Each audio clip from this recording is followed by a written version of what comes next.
ഇവള് പറഞ്ഞത് കേട്ടില്ല മുത്തശ്ശി, എന്റെ അച്ഛനെ ജയിലിൽ കിടത്തൂന്ന്. ഇപ്പൊ അതിനുള്ള തന്റെ ഇടവും കരുത്തും ഒക്കെ എനിക്കുണ്ടെന്ന് നിന്റെ മുത്തശ്ശിക്ക് നന്നായിട്ടറിയാം. അതുകൊണ്ടാ മുത്തശ്ശി അതിന് മറുപടി പറയാതിരുന്നത്. എടി നീ എന്ത് ചെയ്യുമെന്നായി പറയുന്നത്? എന്ത് ചെയ്യുമെന്നോ?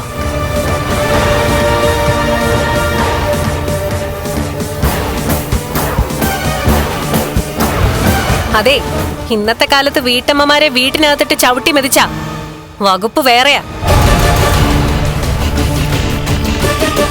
അതേപ്പറ്റിയൊക്കെ വക്കീലായ കണ്ണേട്ടനും കണ്ണേട്ടന്റെ കൂട്ടുകാരനായ അനന്തുവേട്ടനും ഒക്കെ എനിക്ക് പറഞ്ഞു തന്നിട്ടുണ്ട്.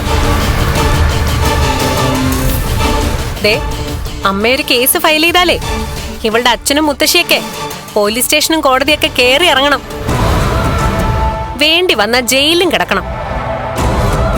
നീ അതും ചെയ്യും, അതിനപ്പുറവും ചെയ്യും. കല്യാണത്തിന് മുൻപ് നീ ജീവിച്ച ഒരു ജീവിതമുണ്ട്.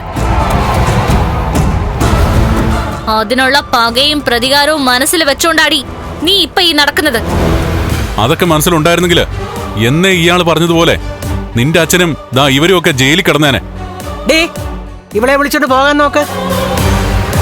ഇനി സംസാരത്തിന്റെ ലെവല് മാറിയിട്ട് ഭർത്താവിന്റെ മുന്നിലിട്ട് ഭാര്യയെ തല്ലി എന്ന പേരുദോഷം കൂടി നീ കേൾപ്പിക്കരുത്.